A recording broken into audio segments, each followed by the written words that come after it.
Just a short note on best practices for the instruction assignment. I have samples for you to view in the Angel folder. Be sure to use proper white space. Label your visuals, and you always want to call them figure 1, figure 2, and you want to have a title for the figure, and you want to refer to it in the text before the figure actually appears in the text. And underneath the figure you want to say source and whatever it is, and then that should match up to your reference list so that the person can find it. And with APA you always include the year. Label your visuals, do a nice visual mix of visuals and text, remembering the CRAP principles: contrast, repetition, alignment, proximity. Use of bold is nice to call things out, and be sure to number items, use bolded lists. I mean, don't go way overboard on that, but be sure to use that. Callouts in white space, again, don't just plop a visual in there. This one's not labeled, so it's not as nice as it could be, but it's got callouts. And so you always, when you do that though, you need to refer to it in the text and describe what's going on in the visual. So the assignment asks for 2 visuals, but don't just dump them into your assignment in order to meet the requirements, because that's not going to get you anywhere. It won't help your grade. The visuals actually have to help the reader understand the instructions. Student created visuals are spectacular.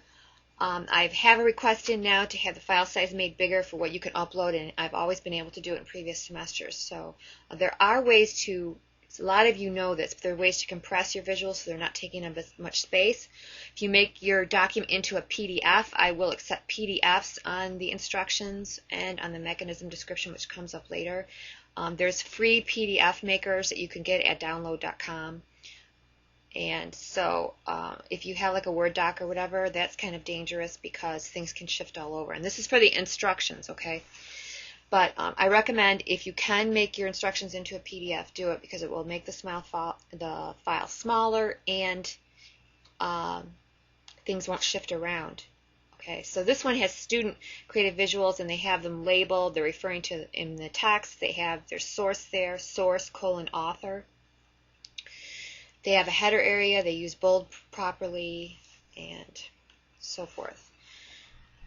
When students create visuals, they establish their expertise or ethos as well, and in the introduction to your memo for your instructions, however you decide to set that up, say what your experience is, say how many years you've been doing it, why are you an expert.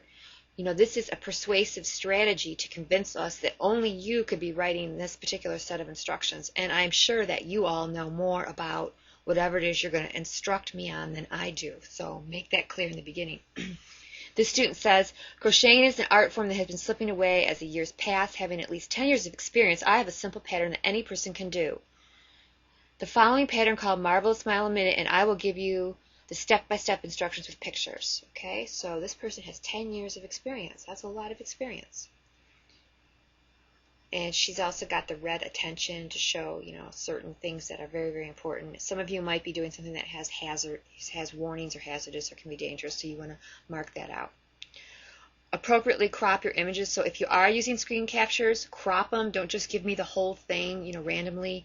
And then, you can use like the draw function in Word to point things out. PowerPoint is a really good application to make diagrams and visuals in, and then you can just take a screen capture of your PowerPoint visual and put it into your Word document, and then manipulate it the size you want, label it properly, and then turn your whole file into a PDF. I do accept .doc and .rtf files, but if you can figure out a way to do PDF,